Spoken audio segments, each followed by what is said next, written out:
میرا یہ قدم تمام اولیاء کرام کی گردن پر ہے۔ ایک مرتبہ محلہ حلبہ میں اپنے مہمان خانے میں وعظ فرماتے ہوئے حضور سیدنا غوث اعظم پر اچانک حالت کشف طاری ہوئی۔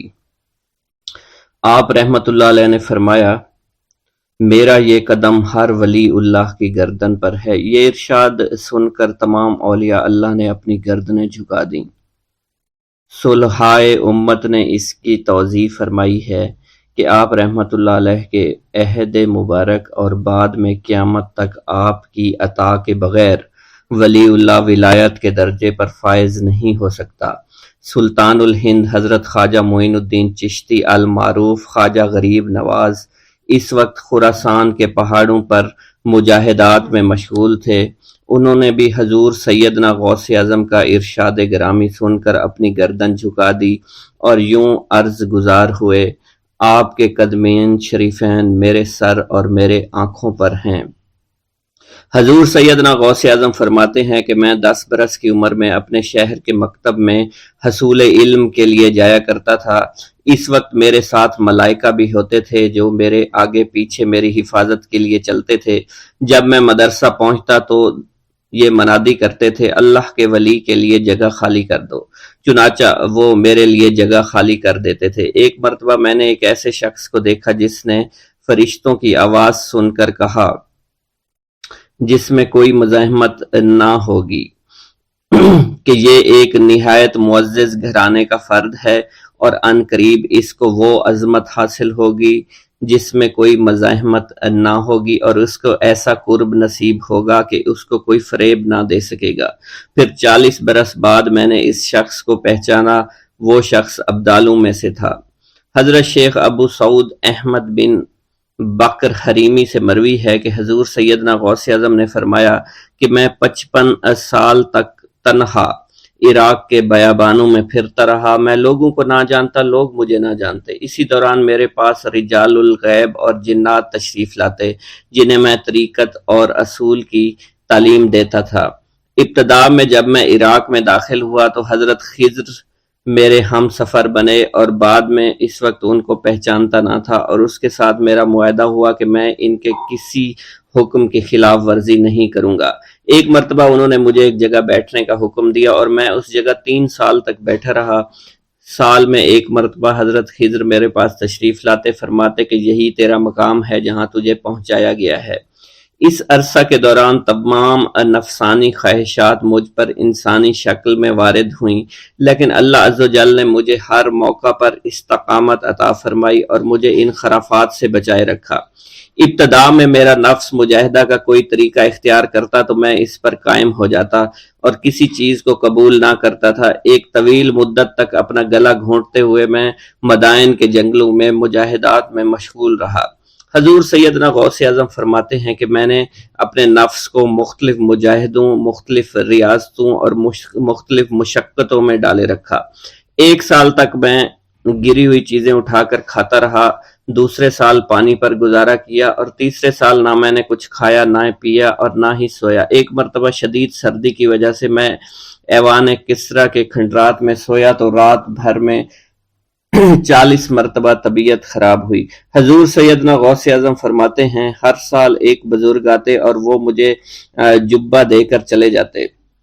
اسی طرح میں نے بے شمار طریقوں سے دنیا اور نفس سے چھٹکارا پانے کی کوشش کی۔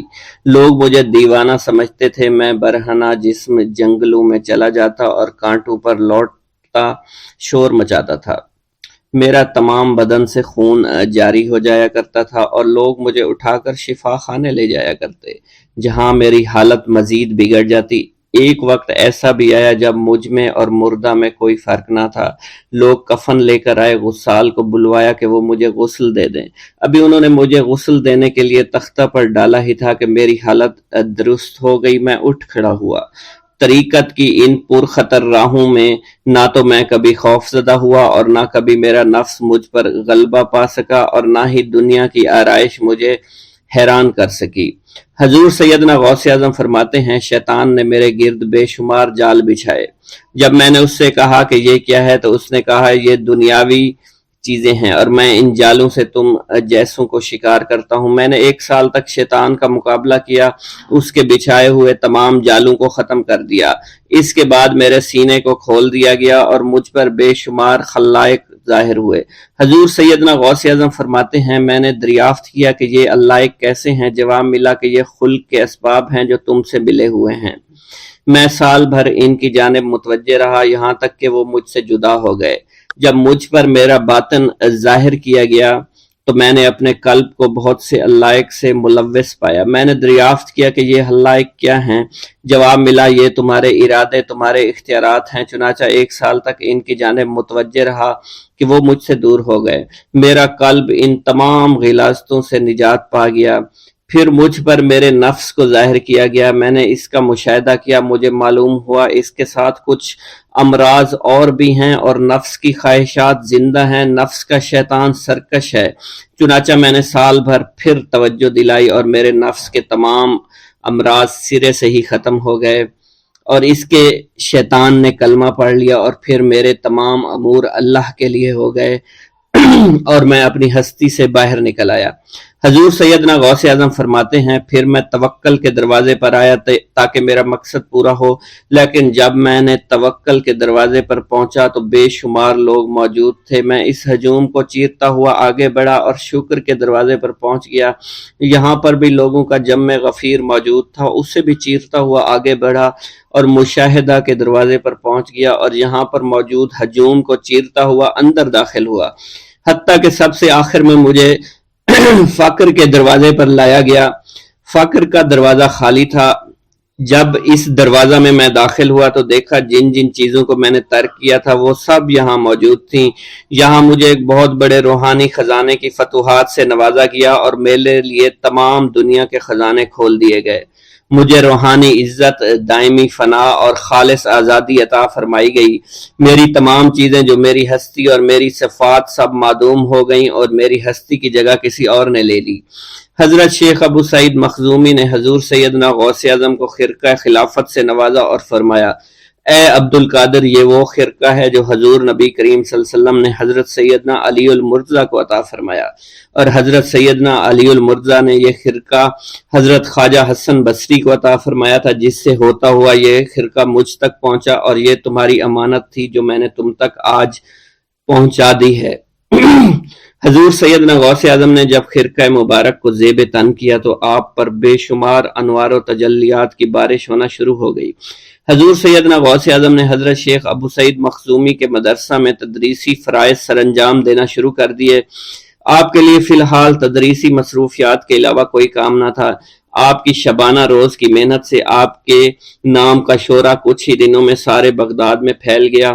طلبہ دور دراز کے علاقوں سے علم کے حصول کے لیے آنے لگے۔ طلبہ کی تعداد جب مزید بڑھنا شروع ہو گئی تو ارد گرد کے کئی مکانات کو خرید کر مدرسہ میں داخل کر لیا گیا۔ کتب سیر میں منقول ہے کہ 528 ہجری میں آپ مدرسہ نظامیہ کی وسیع عمارت تعمیر فرما چکے تھے۔ اس مدرسہ کی تعمیر میں آپ نے بحیثیت مزدور بھی حصہ لیا تھا۔ حضرت شیخ ابو الخشاب سے مروی ہے کہ میں جوانی میں جب علم نحو پڑھ رہا تھا تو لوگوں نے مجھے حضور سیدنا غوث اعظم کے پاس جانے کا مشورہ دیا، اور اس کی وجہ سے مجھے بھی اشتیاق ہوا کہ میں آپ کا واز سنوں۔ ایک مرتبہ کچھ لوگوں کے ہمراہ آپ کی مجلس میں دوستوں کے ہمراہ حاضر ہوا۔ آپ نے میری جانب توجہ کرتے ہوئے فرمایا ہماری صحبت اختیار کر لو۔ چنانچہ میں نے آپ کے فرمان کے مطابق آپ کی صحبت کو اختیار کر لیا۔ آپ نے مجھے علم نحو کے علاوہ علوم عقلیہ اور تقلد حاصل کیے جس سے مجھے کوئی واقفیت پہلے نہیں تھی۔ 1 سال کے عرصہ میں آپ کی نظر کرم سے میں نے وہ علوم حاصل کر لیے جو گزشتہ اتنی عمر گزارنے کے باوجود بھی مجھے حاصل نہیں ہوئے تھے۔ منقول ہے حضرت شیخ بقا بن بطو، شیخ علی بن ہیتی اور شیخ کیلوی جب حضور سیدنا غوث اعظم کے مدرسہ میں آتے تو جھاڑو دیا کرتے تھے اور چھڑکاؤ کرتے تھے، لیکن آپ کی اجازت کے بغیر کبھی اندر داخل نہ ہوتے تھے۔ اجازت ملنے کے بعد آپ حضرات اندر داخل ہوتے اور اجازت ملنے پر ہی بیٹھتے تھے۔ آپ سے امان طلب کرتے اور امان مل جانے کے بعد مؤدب ہو کر بیٹھ جاتے۔ جس وقت آپ کہیں جانے کا ارادہ کرتے تو یہ حضرات سواری کے ہمراہ چلتے۔ آپ انہیں اس فعل سے منع فرمایا کرتے تھے اور کہتے تھے کہ ہمیں آپ کے ذریعے قرب الہی حاصل ہوا ہے۔ حضرت شیخ محمد قائل الادنیٰ سے مروی ہے کہ ایک مرتبہ حضور سیدنا غوث اعظم سے دریافت کیا گیا کہ آپ کی بزرگی اور عظمت کا راز کیا ہے؟ آپ نے فرمایا کہ میں کبھی جھوٹ نہیں بولتا اور کبھی کسی سے کذب بیانی نہیں کرتا۔ حضور سیدنا غوث اعظم کے صاحبزادے حضرت شیخ سید عبد الرحمن فرماتے ہیں کہ والد بزرگوار اپنے وعظ کے دوران الحمدللہ رب العالمین کہہ کر خاموش ہو جاتے اور دوبارہ کہہ کر سکوت فرماتے تھے اور تیسری مرتبہ کہنے کے بعد کچھ دیر توقف فرماتے، اور آپ کی محفل میں تمام اولیاء حاضر و ناظر اور خاموش ہو جایا کرتے تھے۔ پھر آپ کی محفل میں اولیاء ملائکہ ایک کثیر تعداد میں آ جاتے جو محفل کے بعد نظر نہیں آیا کرتے تھے۔ آپ اپنے خطاب کو یوں شروع فرماتے: تمام تعریفیں اللہ کے لیے ہیں، اس کی مخلوق کی تعداد اس کے عرش کے وزن کے مطابق، اور بے حد تعریفیں جس سے اس کی ذات راضی ہو جائے، اس کے کلمات کی روشنی کے مطابق، اس کے علم کے مطابق، اس کی مرضی اور منشا کے مطابق، اور اس کی مخلوق کے مطابق جسے اس نے پیدا کیا۔ وہی عالم الغیب ہے، رحمان و رحیم ہے۔ میں گواہی دیتا ہوں اس کے سوا کوئی عبادت کے لائق ہی نہیں ہے، اور تمام کائنات اس کی تخلیق ہیں۔ تمام تعریفیں اسی کے لیے ہیں۔ وہ زندہ ہے، ہمیشہ زندہ رہے گا۔ اسے موت نہیں آتی بلکہ وہ مارتا ہے۔ تمام بھلائیاں اسی کے لیے ہیں اور واحد ہے، یکتا ہے، کوئی شریک نہیں ہے، کوئی وزیر نہیں ہے۔ اس نے نہ کسی کو جنا ہے اور نہ ہی اسے کسی نے جنا ہے۔ وہ بلند و بالا ہے، اس جیسا کوئی نہیں۔ میں اس کی گواہی دیتا ہوں حضور نبی کریم صلی اللہ علیہ وآلہ وسلم اللہ کے رسول، اللہ کے پیغمبر ہیں۔ وہ تمام مخلوقات سے افضل ہیں۔ اللہ عز و جل نے ان کی ہدایت دے کر ان کو بھیجا تاکہ وہ دین اسلام کو تمام ادیان پر بلند کریں، خواہ مشرکین اس کو برا سمجھیں۔ اللہ راضی ہو خلیفہ اول حضرت سیدنا ابو بکر صدیق سے، جن کی تائید حق کے ساتھ تھی، جن کو حضور نبی کریم نے عقیق کا لقب دیا، جو پاک تھے، پاکیزہ نسل سے تعلق رکھتے تھے، جنہوں نے ہر موقع پر حضور نبی کریم صلی اللہ علیہ وسلم کی حمایت کی اور ان کی تصدیق فرمائی، اور اب بھی نبی کریم کے ہمراہ ابدی آرام فرما رہے ہیں۔ اللہ راضی ہو خلیفہ دوم حضرت سیدنا عمر فاروق رضی اللہ تعالی عنہ سے، جنہوں نے عمل کثیر کیے، جنہوں نے حق کو بلند کیا، جنہوں نے فیصلے کے لیے جن کو منتخب کیا گیا، جنہوں نے ہمیشہ حق بات کا ساتھ دیا، اور وہ بھی حضور نبی کریم صلی اللہ علیہ وسلم کے ہمراہ ابدی آرام گاہ میں آج بھی موجود ہیں۔ اللہ راضی و خلیفہ سوم حضرت سیدنا عثمان غنی رضی اللہ تعالی عنہ سے، جنہوں نے اپنے مال سے مسلمانوں کی امداد کی، قرآن مجید کی ترتیب و اشاعت احسن طریقے سے فرمائی، جنہوں نے امامت اور قرت سے محراب کو، منبر کو مزین کیا، اور جو افضل الشہداء ہیں اور فرشتے بھی ان سے حیا کرتے ہیں۔ اللہ راضی ہو خلیفہ چہارم حضرت سیدنا علی المرتضیٰ سے، جو شجاعت و جواں مردی میں بے مثل ہیں، حضور نبی کریم صلی اللہ علیہ وسلم کے چچا زاد بھائی اور داماد ہیں۔ آپ دین اسلام کے امام و عالم ہیں، اور جن کے لیے حضور نبی کریم صلی اللہ علیہ وسلم نے فرمایا کہ میں تم پر فدا ہو جاؤں۔ اللہ راضی ہو حسنین کریمین حضرت سیدنا امام حسن امام حسین سے، جن کی نیکیاں تا حشر قائم رہنے والی ہیں اور جن کے مراتب بے مثل ہیں۔ اللہ نے ان کے قلوب کو نیکیوں کی جانب مائل کیا۔ اے اللہ، تو ہمارے رازوں اور دلی کیفیات سے واقف ہے، ہمیں ہر عمل کرنے اور برائی سے بچنے کی توفیق عطا فرما، اور ہمیں گناہوں کی لذت سے بچا، ہمیں اپنے ما سوا سے محفوظ رکھ اور اپنی مشغولیت عطا فرما۔ بے شک اللہ کے سوا کوئی عبادت کے لائق نہیں، جو چاہتا ہے وہی ہوتا ہے، اور وہی قوی اور وہی عظیم ہے۔ اے اللہ، ہمیں غفلت سے بچا اور ہمارے اوپر وہ بوجھ نہ ڈال جو تو نے پہلی امتوں پر ڈالا۔ اے ہمارے رب العالمین، ہمیں معاف فرما اور ہماری مغفرت عطا فرما، کیونکہ تو ہی ہمارا رب ہے، تو ہی ہمارا مولا ہے، آمین۔ حضرت شیخ عبداللہ جبائی کا قول ہے کہ حضور سیدنا غوث اعظم رحمت اللہ علیہ نے مجھ سے ارشاد فرمایا کہ میرے نزدیک کھانا کھلانا اور حسن اخلاق افضل اور اعلیٰ ہیں۔ آپ کے پاس کبھی پیسہ نہیں ٹھہرا کرتا تھا، اگر صبح کے وقت آپ کے پاس 1000 دینار آ جاتے تو شام تک وہ غریبوں اور محتاجوں میں تقسیم ہو جایا کرتے تھے۔ حضور سیدنا غوث اعظم کی پرورش نہایت ہی بابرکت ماحول میں ہوئی۔ آپ نے ابتدا میں گوشہ نشینی اختیار کی اور خود کو دنیاوی غلاظتوں سے پاک رکھا۔ آپ نے 51 برس کی عمر میں شادی کی۔ جب آپ سے اس بارے میں دریافت کیا گیا تو آپ نے فرمایا، جب مجھے حضور نبی کریم صلی اللہ علیہ وسلم نے نکاح کی اجازت دی تو میں نے نکاح کر لیا۔ حضور سیدنا غوث اعظم نے اپنی ذات کو اللہ عز و جل کی خوشنودی کے لیے وقف کر رکھا تھا۔ آپ کی راتیں جاگ کر گزرا کرتی تھی اور ساری رات آپ مراقبہ اور مشاہدہ میں گم ہوا کرتے تھے۔ آپ کی عادت مبارکہ تھی کہ آپ سجدہ کو دراز کیا کرتے تھے اور بیٹھ کر مراقبہ فرمایا کرتے تھے۔ اسی دوران آپ کا جسم مبارک نورانی شعاؤں کے زیر اثر ہوتا اور کئی مرتبہ آپ نورانی شعاؤں میں غائب ہو جایا کرتے تھے۔ حضرت شیخ ابو عبداللہ بن حسنین بن ابی الفضل فرماتے ہیں کہ حضور سیدنا غوث اعظم کے بعض دہقانی مریدین ہر سال آپ کے لیے گیہوں بوتے تھے اور جائز طریقہ سے اسے پالتے تھے۔ پھر آپ کے بعض مریدین اسے پیستے اور آپ کے لیے ہر روز 4-5 روٹیاں پکاتے اور شام کو آپ کے پاس روٹیاں لے کر آیا کرتے تھے۔ آپ حاضرین میں ایک ایک ٹکڑا تقسیم کر دیتے اور جو بچ جاتا وہ اپنے لیے رکھ لیا کرتے تھے۔ حضرت شیخ خضر حسنی سے منقول ہے، حضور سیدنا غوث اعظم ایک شکستہ دل فقیر کو دیکھا۔ آپ نے اس سے اس کی کیفیت کے متعلق دریافت کیا تو اس نے کہا کہ میں آج دریا کے کنارے گیا اور ملاح سے کہا مجھے دریا کے پار لے جائے۔ اس نے انکار کر دیا۔ میں اپنے اس افلاس کے سبب پریشان اور شکستہ دل ہوں۔ ابھی اس فقیر کا کلام جاری تھا کہ ایک شخص آپ کی خدمت میں حاضر ہوا اور 30 دینار آپ کی خدمت میں پیش کیے۔ آپ نے وہ دینار اس فقیر کو دے دیے اور فرمایا کہ اس ملاح سے کہنا کہ کسی فقیر کا سوال رد نہ کیا کرے۔ حضرت شیخ معمر ابو المظفر فرماتے ہیں، میں نے حضور سیدنا غوث اعظم سے زیادہ کسی کو درگزر فرمانے والا آج تک نہیں دیکھا۔ آپ کی عطا کا یہ علم تھا، ایک محفل میں 400 لوگوں کو ولایت کے مقام اعلیٰ تک پہنچا دیا کرتے تھے۔ بھوکوں کو کھانا کھلانا، بیواؤں کی حاجت روائی کرنا آپ کا معمول تھا۔ جب کسی بیمار کے متعلق سنتے تو فوراً اس کی عیادت کے لیے تشریف لے جایا کرتے تھے۔ فقراء کو آپ رحمت اللہ علیہ کے در سے بغیر سوال کیے عطا ہو جایا کرتا تھا۔ حضور سیدنا غوث اعظم نے فرمایا کہ مخلوق سے کنارہ کشی سے پہلے علم حاصل کرو، کیونکہ جو شخص علم کے بغیر عبادت کرتا ہے وہ اصلاح سے زیادہ فساد میں مبتلا ہو جاتا ہے۔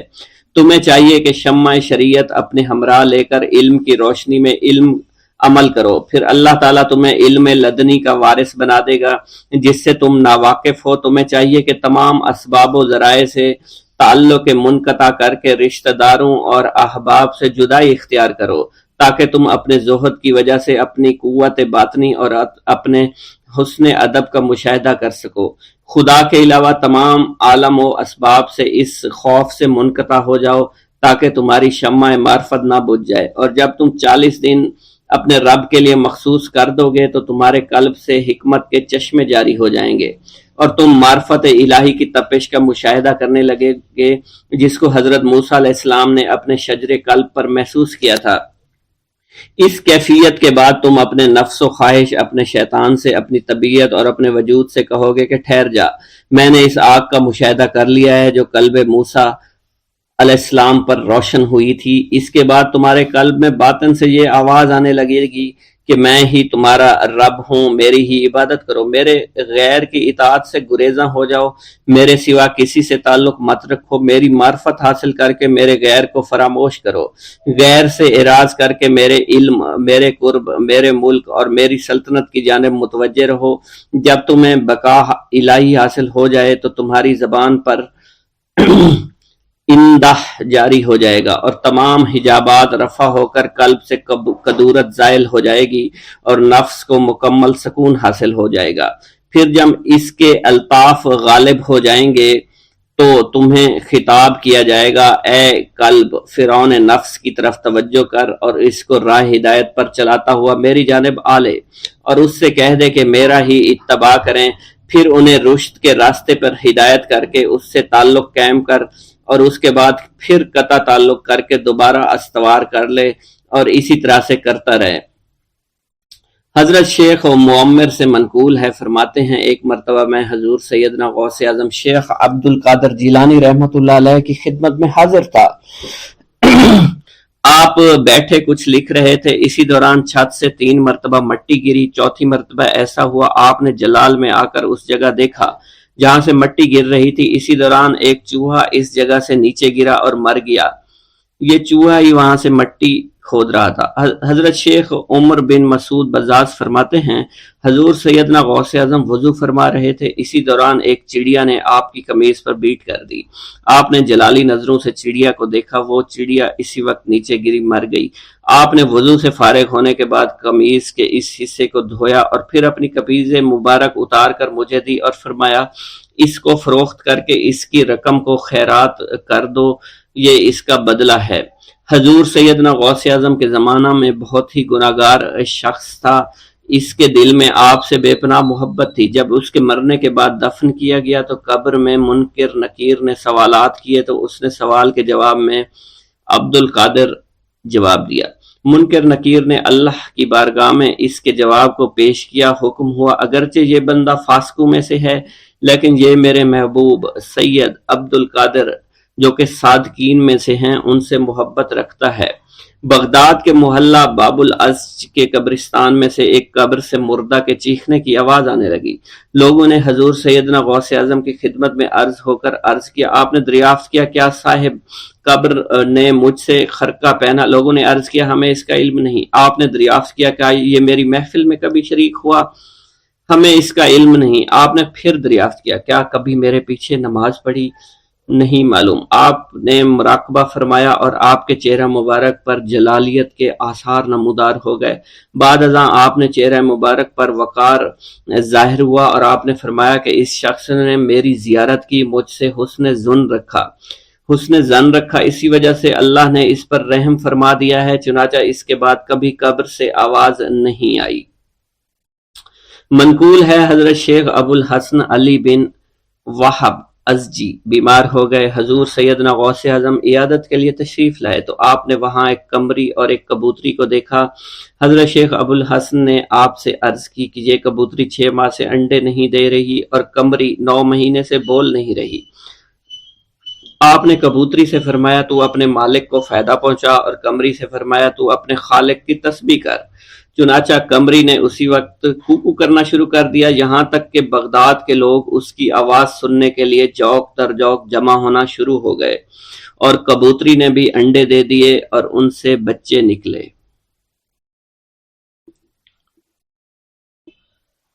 ایک گاؤں کے بارے میں کہا جاتا تھا کہ جہاں قدرت کی بے پناہ نعمتیں تھیں، اللہ پاک نے وہاں کے لوگوں کو مالا مال کیا ہوا تھا، ایسی نعمتیں کہ جن نعمتوں کو دیکھ کر انسان اکثر مغرور ہو جایا کرتے ہیں، مگر وہاں پر کچھ مسلمان تھے اور سب سے بڑی اور بری بات یہ تھی کہ وہاں کے تمام لوگ کافر تھے۔ وہ کفار اپنی دولت پر بہت فخر کیا کرتے تھے کیونکہ ان میں ہر ایک انسان بہت دولت مند تھا، ہر ایک کے پاس بے بہا پیسے تھے، کسی کو پیسوں کی کمی نہیں تھی۔ وہاں کے سردار کی ایک اکلوتی بیٹی تھی جس کو سردار بے پناہ پیار کرتا تھا۔ اس سردار کی بیٹی بے پناہ مغرور، ظالم، گھمنڈی تھی۔ وہاں پر غریب لوگ صرف مسلمان ہی تھے، تمام کافر ایک دوسرے کی مدد کیا کرتے تھے، لیکن مسلمانوں کی مدد کرنے والا وہاں پر کوئی نہ تھا۔ وہاں پر انہیں کوئی دیکھنے والا نہ تھا۔ سردار کی بیٹی کو کالے جادو میں خوب مہارت حاصل تھی اور وہ جادو کی وجہ سے وہاں پر رہنے والے غریبوں پر بہت ظلم کیا کرتی تھی۔ تمام مسلمان اس سے بے حد پریشان تھے اور وہ لوگوں کو غلام بناتی اور مزدور بناتی تھی۔ اگر ان میں کوئی اس کی بات نہ مانتا تو اس کو قیدی بنا کر اپنے اشاروں پر نچایا کرتی تھی۔ اس بستی میں چونکہ اکا دکا مسلمان تھے جن کا کوئی پرسان حال نہیں تھا،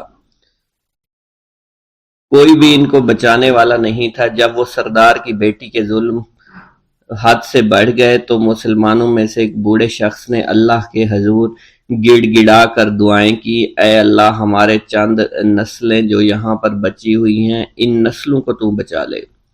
یہ سردار کی بیٹی جس نے ہمارا جینا دشوار کر رکھا ہے، یہاں کوئی بھی انسان ہمارا حال نہیں پوچھتا اور نہ ہی ہمارے پاس مال و دولت ہے اور نہ ہی ہمارے پاس جسمانی طاقت بچی ہے۔ یا اللہ ہمارے لیے کوئی ایسا بندہ بھیج جو نہ صرف طاقتور ہو بلکہ اس جادوگرنی یعنی سردار کی بیٹی کو بھی ہرا سکے۔ اللہ رب العزت نے اس بوڑھے کی دعا کو قبول فرمایا اور یوں اس جگہ پر ایک اللہ والے کو بھیج دیا، اور وہ اللہ والے ایسے ہی بستی میں داخل نہیں ہوئے بلکہ ایک دن کچھ عجیب واقعہ ہوا۔ ان کافروں کا سردار جنگل میں سیر سپاٹے کرتے ہوئے نکلا تھا، بڑی شان سے چلتا ہوا وہ سفر کر رہا تھا۔ اچانک ایک زہریلا سانپ اس کے سامنے آیا۔ اس زہریلے سانپ نے بادشاہ کو ڈس لیا اور وہ بے ہوش ہو کر زمین پر گر پڑا اور تڑپنے لگا۔ اس کے جو ساتھی تھے انہوں نے جب اپنے سردار کو یوں تڑپتا ہوا دیکھا اور سردار کی غیر حالت دیکھی تو کہ جسے ایک زہریلے سانپ نے کاٹ لیا ہے، تو وہ فوراً اسے اٹھا کر گھر لے آئے تاکہ اسے بچانے کے لیے کچھ کیا جا سکے۔ اس لڑکی نے اپنے باپ کی جب یہ حالت دیکھی تو اپنے آس پاس کے بڑے بڑے حکیموں کو بلایا، لیکن عجیب بات یہ تھی کہ لاکھ کوشش کے باوجود زہر نکالنے میں سارے ناکام ہو رہے تھے اور زہر تیزی کے ساتھ اس کے جسم میں پھیلتا چلا جا رہا تھا۔ لیکن اسی وقت وہاں ایک درویش کی آمد ہوئی، ایک اللہ والے آئے، ان اللہ پاک نے اس مقصد کے تحت وہاں بھیجا تھا۔ اس اللہ کے ولی نے سردار کے گھر پر پہنچ کر دروازے کو کھٹکھٹایا۔ نوکروں نے پوچھا کون ہو، کس سے ملنا ہے؟ اس نے کہا میں نے سنا ہے کہ یہاں کے سردار کو سانپ نے ڈس لیا ہے۔ نوکر کہنے لگے کہ تمہیں کیسے پتا چلا کہ یہاں کے سردار کو سانپ نے ڈس لیا ہے؟ تم تو ہمیں اجنبی لگتے ہو، ہم نے تمہیں آج تک یہاں نہیں دیکھا ہے۔ اس نے کہا میں مسافر ہوں اور مجھے خبر ملی ہے کہ یہاں کے سردار کو ایک زہریلے سانپ نے ڈس لیا ہے اور کوئی بھی اس کا علاج نہیں کر پا رہا۔ نوکروں نے کہا تم کون ہو؟ اللہ والے نے کہا میں حکیم ہوں اور میں ان کے علاج کی غرض سے یہاں آیا ہوں۔ وہ نوکر اللہ والے کی حالت دیکھ کر ہنسنے لگے کیونکہ آپ نے پھٹے پرانے کپڑے پہن رکھے تھے اور دیکھنے سے بہت غریب معلوم ہوتے تھے۔ وہ نوکر کہنے لگے کہ اتنے بڑے سردار کا علاج کرو گے؟ ارے یہاں تو اس کے پاس بڑے بڑے حکیم بلائے گئے ہیں، ہمارے سردار کے پاس پیسوں کی کوئی کمی نہیں ہے، اور وہ تم جیسے غریب سے بھلا کیوں علاج کروائیں گے؟ درویش نے کہا اگر تم چاہتے ہو تمہارے سردار کی جان بچ جائے پھر مجھے اندر جانے دو۔ غلام کہنے لگا ٹھیک ہے ہم اندر جا کر اجازت لے کر آتے ہیں۔ نوکر اندر گئے، سردار کی بیٹی سے کہا ایک غریب آیا ہے، کپڑوں سے فقیر معلوم ہوتا ہے لیکن کہتا ہے میں سردار کا علاج کر سکتا ہوں اور میں سردار کا علاج کروں گا۔ جو زہر تیزی کے ساتھ جسم میں پھیل رہا ہے میں اس کو باہر نکال پھینک کروں گا۔ اس کی بیٹی کہنے لگی ٹھیک ہے بلا لو۔ جب وہ اللہ والے اس کے گھر کے اندر گئے تو دیکھا سردار تڑپ رہا تھا، ٹانگ کو بار بار بستر پر پٹخ رہا تھا۔ اللہ والے نے اس کے پیر کی طرف دیکھا جہاں سانپ نے اس کو کاٹا تھا، اسی جگہ اللہ والے نے تھوک دیا، فوراً وہاں سے بھاگ گئے۔ اس کے سارے سپاہی اس کی بیٹی دیکھ کر حیران رہ گئے کہ یہ بھلا کون سا دیوانہ ہے، کمرے میں آیا، علاج کی بجائے اسی جگہ پر تھوک دیا جہاں صرف کاٹا تھا، اور بھاگ بھی گیا، اس کو کوئی گرفتار نہیں کر سکا۔ سردار کی بیٹی غصے میں تل ملا اٹھی کہ اس نے جو گستاخی کی ہے اس کی کوئی بات نہیں، تھوک کو میں صاف کروا دوں گی، مگر اس کو تو میں ابھی گرفتار کرواتی ہوں۔ اور اس نے اپنے سردار کے ایک نوکر سے کہا کہ اس تھوک کو صاف کرو۔ اس نوکر نے تھوک کو صاف کرنے کی بجائے اس کو اچھی طرح سے ٹانگ پر مل دیا۔ لڑکی نے کہا کیا کر رہے ہو؟ اس فقیر نے میرے باپ کی ٹانگ پر تھوک دیا، اب اس تھوک کو تم مل رہے ہو؟ حکیم نے اپنے ہاتھ کے اشارے سے سردار کے بیٹے کو روک دیا۔ جیسے اس تھوک کو سردار کی ٹانگ پر ملا گیا فوراً سارا زہر ختم ہو گیا۔ جو ٹانگ کٹنے کے قابل تھی وہ ٹانگ بالکل ٹھیک ہو چکی تھی، جو نیلی پڑ چکی تھی اب اصلی حالت میں آہستہ آہستہ واپس آ رہی تھی، اور جب وہ قبیلے کا سردار بالکل ٹھیک ہو گیا، ہوش میں آ گیا تو حیران رہ گیا۔ اسے بتایا کہ فقیر بابا کے تھوک کی وجہ سے آپ ٹھیک ہوئے۔ اس نے کہا وہ بزرگ تو ہمارے لیے مسیحا ہے، تم لوگوں نے انہیں جانے کیوں دیا؟ انہیں میرے پاس لے کر آؤ، انہوں نے ہم پر بہت بڑا احسان کیا ہے، ہم اس کے احسان کا بدلہ ضرور چکائیں گے۔ اس کی بیٹی جو خاموشی سے باپ کو دیکھ رہی تھی اس نے کچھ بھی نہ کہا۔ گاؤں کے سردار کے کہنے پر سارے سپاہی اللہ والے کو ڈھونڈنے کے لیے نکل گئے۔ وہ چاروں طرف پھیل گئے لیکن کہیں بھی اللہ والے کا پتہ نہیں چل رہا تھا۔ پھر جب سپاہی تلاش کرتے کرتے جنگل میں داخل ہوئے، وہاں ایک درخت کے نیچے ایک آدمی کو عبادت کرتے ہوئے دیکھا۔ وہ غور سے اس کو دیکھ رہے تھے اور کہہ رہے تھے، یہ کس طرح کی عبادت کر رہے ہیں؟ ہم لوگ تو اپنے بتوں کے آگے ہاتھ جوڑتے ہیں، یہ نہ جانے کس کو سجدہ کر رہے ہیں۔ خیر، عبادت کے فوراً بعد اللہ والے کو پکڑ لیا، گاؤں کے سردار کے سامنے پیش کیا۔ وہ کہنے لگا، آپ کون ہیں اور کہاں سے آئے ہیں؟ سب سے پہلے تو میں گستاخی کی معافی چاہتا ہوں، میرے لوگوں نے آپ کے ساتھ بڑی بدتمیزی کی، لیکن آپ کی وجہ سے آج میں زندہ ہوں۔ ہم گناہ گاروں کی وجہ سے آپ جیسے لوگوں کو بہت تکلیف ہوئی ہے، اس لیے میں معذرت چاہتا ہوں۔ آپ سے درخواست کرتا ہوں کہ آپ میری طرف سے یہ قیمتی لباس یعنی کپڑے اور عربی گھوڑا قبول کیجئے۔ اللہ والوں نے اس کی طرف مسکرا کر دیکھا اور کہا، یہ گھوڑا، یہ لباس بہت قیمتی ہے، مگر یہ لباس پہن کر اس گھوڑے کے لیے گھاس کاٹوں گا تو کیا اچھا لگوں گا؟ سردار نے کہا، فکر نہ کریں، گھوڑے کے ساتھ ساتھ ہم آپ کو نوکر بھی دیں گے۔ اللہ والے نے کہا کہ اتنی مال و دولت اور نوکروں کے ساتھ میں اکیلا رہوں گا؟ گاؤں کا سردار بولا، حضور آپ کی یہ بات سن کر میں سوچ میں گم ہو گیا ہوں، لیکن یہ میری بیٹی آپ کے سامنے حاضر ہے۔ بیٹی حیرت سے اپنے باپ کو دیکھ رہی تھی کہ میرا باپ اب کیا کہنے والا ہے۔ سردار نے کہا، میری بیٹی جسے آپ نے دیکھ لیا ہے، اس کی شادی میں آپ سے کر دوں گا، مگر ایک شرط ہے کہ آپ کو اپنے مذہب کو چھوڑنا پڑے گا۔ میرے سپاہیوں نے آپ کو عبادت کرتے ہوئے دیکھا ہے، جہاں تک ہمارے معمولات ہیں ہم بتوں کے آگے سجدہ کرتے ہیں اور ان کی عبادت کرتے ہیں، اور آپ جس کے آگے سجدہ کرتے ہیں وہ اللہ ہے، یعنی آپ مسلمان ہیں، اس لیے آپ کو اپنا مذہب چھوڑنا پڑے گا۔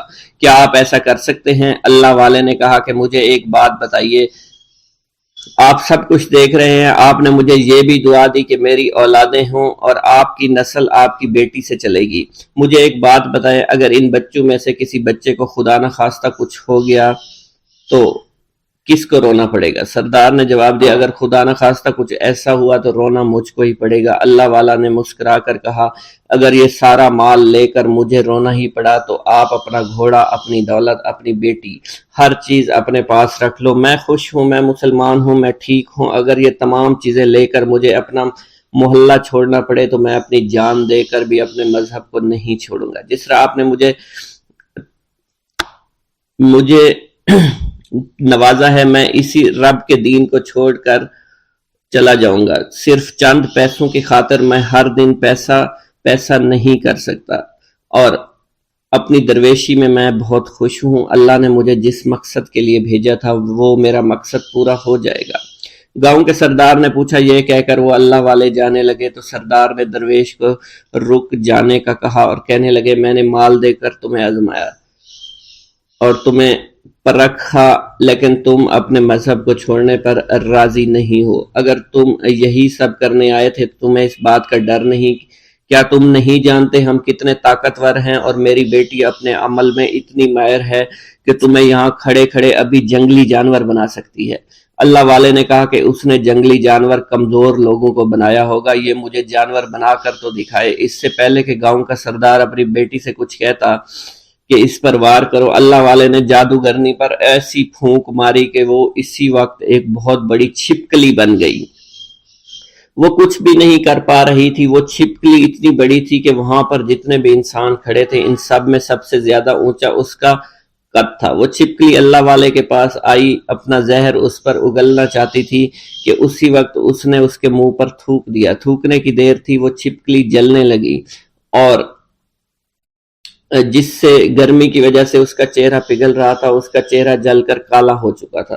وہ مرنے والی تھی کہ سردار دوڑتا ہوا قدموں میں آ کر گر پڑا اور معافی مانگنے لگا اور کہنے لگا، حضور اس گستاخی کے لیے میں معذرت خواہ ہوں، آپ مجھے معاف کر دو، میں نے سچ میں آپ کو بہت کمزور سمجھا تھا، آپ کو آپ کا مذہب سے ہٹانا چاہا تھا۔ اگر میری بیٹی ٹھیک ہو جائے تو میں سچ کہتا ہوں یہاں پر جتنے لوگ ہیں ہم پوری کی پوری بستی مسلمان ہو جائیں گے۔ اللہ والے نے کہا کہ ہم تمہیں اپنے دین میں شامل کرنے کے لیے یہ سب نہیں کر رہے۔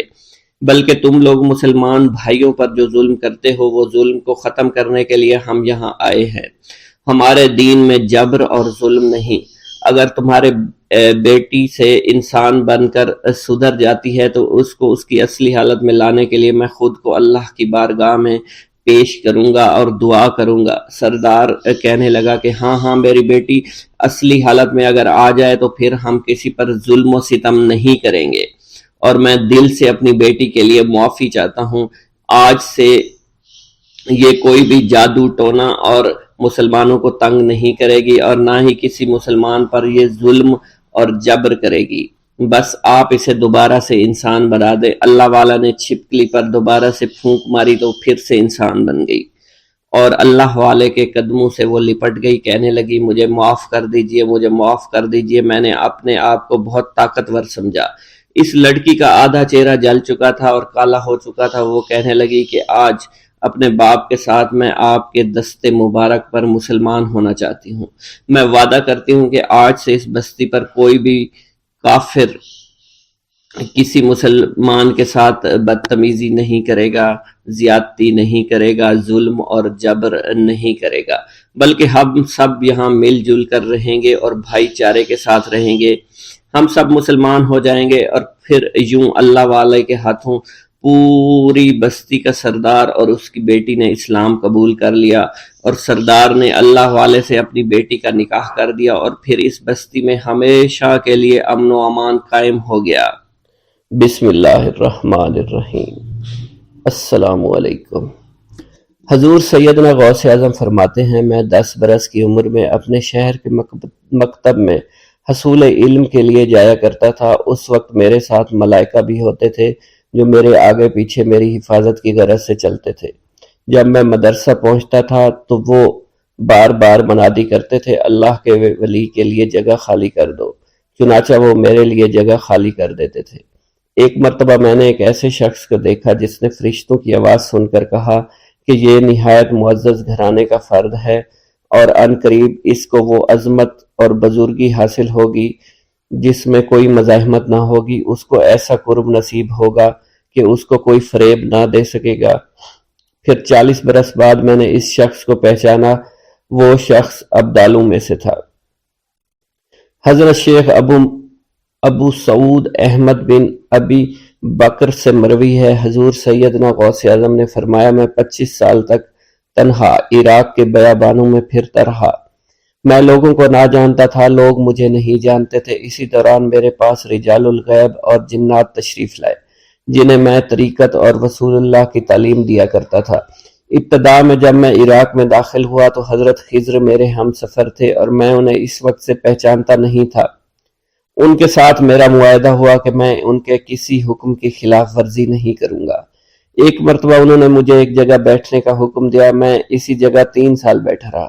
سال میں ایک مرتبہ حضرت خضر میرے پاس تشریف لاتے اور فرماتے یہی تیرا مقام ہے جہاں تجھے پہنچایا گیا ہے۔ اس عرصہ کے دوران تمام نفسانی خواہشات مجھ پر انسانی شکل میں وارد ہوئیں، لیکن اللہ نے مجھے ہر موقع پر استقامت عطا فرمائی اور مجھے ان خرافات سے بچائے رکھا۔ ابتدا میں میرا نفس مجاہدہ کا کوئی طریقہ اختیار کرتا تو میں اس پر قائم ہو جایا کرتا تھا اور کسی چیز کو قبول نہیں کرتا تھا۔ ایک طویل مدت تک اپنا گلا گھونٹتے ہوئے میں نے مدائن کے جنگلوں میں مجاہدات میں مشغول رہا۔ حضور سیدنا غوث اعظم فرماتے ہیں میں نے اپنے نفس کو مختلف مجاہدوں اور ریاستوں اور مشقتوں میں ڈالے رکھا۔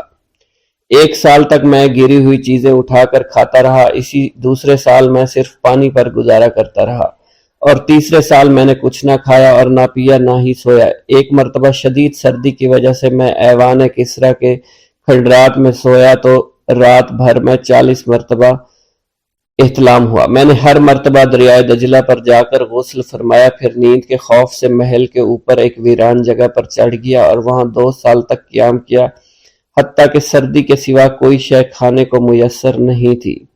حضور سیدنا غوث اعظم فرماتے ہیں ہر سال ایک بزرگ آتے اور وہ مجھے اونی جبہ دے کر چلے جاتے۔ اسی طرح میں نے بے شمار طریقوں سے دنیا اور نفس سے چھٹکارا حاصل کرنے کی کوشش کی۔ لوگ مجھے دیوانہ سمجھتے تھے۔ میں برہنہ جسم جنگلوں میں چلا جاتا، کانٹوں پر لوٹا شور مچایا کرتا، میرے تمام بدن سے خون جاری ہو جایا کرتا، لوگ مجھے اٹھا کر شفا خانے لے جایا کرتے جہاں میری حالت مزید بگڑ جایا کرتی۔ ایک وقت ایسا آیا جب مجھ میں اور مردہ میں کوئی فرق نہ تھا، لوگ کفن لے آئے اور غسال کو بلوایا کہ وہ مجھے غسل دے۔ ابھی انہوں نے مجھے غسل دینے کے لیے ایک تختہ پر لٹایا، میری حالت درست ہو گئی، میں اٹھ کھڑا ہوا۔ طریقت کی ان پرخطر راہوں میں نہ تو میں کبھی خوف زدہ ہوا، نہ کبھی میرا نفس مجھ پر غالب پا سکا، اور نہ ہی دنیا کی آسائش مجھے حیران کر سکی۔ حضور سید غوث اعظم فرماتے ہیں، شیطان نے میرے گرد بے شمار جال بچھائے۔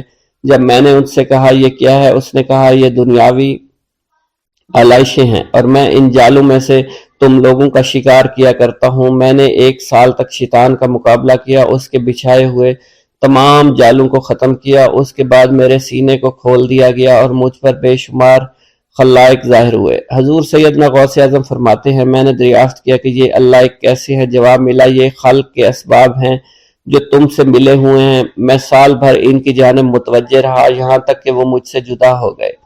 جب مجھ پر باطن ظاہر ہوا تو میں اپنے قلب کو بہت سے علائق سے ملوث پایا۔ میں نے دریافت کیا یہ علائق کیا ہیں؟ جواب ملا، یہ تمہارے ارادے، تمہارے اختیارات ہیں۔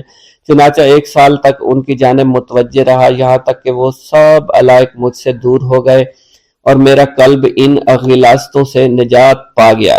حضور سیدنا غوث اعظم فرماتے ہیں، پھر میں نے توکل کے دروازے پر آیا، میرا مقصد پورا ہو، لیکن جب میں توکل کے دروازے پر پہنچا بے شمار لوگ وہاں موجود تھے۔ میں ہجوم کو چیرتا بڑھا اور شکر کے دروازے پر پہنچ گیا، یہاں بھی لوگوں کا جمع غفیر موجود تھا، اسے بھی چیرتا آگے بڑھا اور مشاہدہ کے دروازے پر پہنچ گیا، یہاں پر موجود ہجوم کو بھی چیرتا ہوا اندر داخل ہوا، حتیٰ کہ سب سے آخر میں مجھے فقر کے دروازے پر لا دیا گیا۔ فقر کا دروازہ خالی تھا۔ جب میں اس دروازے میں داخل ہوا تو دیکھا جن جن چیزوں کو میں نے ترک کیا تھا وہ سب یہاں موجود تھی۔ یہاں مجھے ایک بہت بڑے روحانی خزانے کی فتوحات سے نوازا گیا، میرے لیے تمام دنیا کے خزانے کھول دیے گئے، مجھے روحانی عزت، دائمی غنا اور خالص آزادی عطا فرمائی گئی۔ میری تمام چیزیں جو میری ہستی اور میری صفات سب معدوم ہو گئی تھی، وہ میری ہستی کی جگہ کسی اور نے لے لی تھی۔ حضرت شیخ ابو سعید مخزومی نے حضور سیدنا غوث اعظم کو خرقہ خلافت سے نوازا اور فرمایا، اے عبد القادر، یہ وہ خرقہ ہے جو حضور نبی کریم صلی اللہ علیہ وسلم نے سیدنا علی المرتضیٰ کو عطا فرمایا۔ سیدنا علی المرتضیٰ نے یہ خرقہ خواجہ حسن بصری کو عطا فرمایا، جس سے ہوتا ہوا یہ مجھ تک پہنچا، اور یہ تمہاری امانت تھی جو میں نے تم تک پہنچا دی۔ حضور سیدنا غوث اعظم نے جب خرقہ مبارک کو زیب تن کیا تو آپ پر بے شمار انوار و تجلیات کی بارش ہونا شروع ہو گئی۔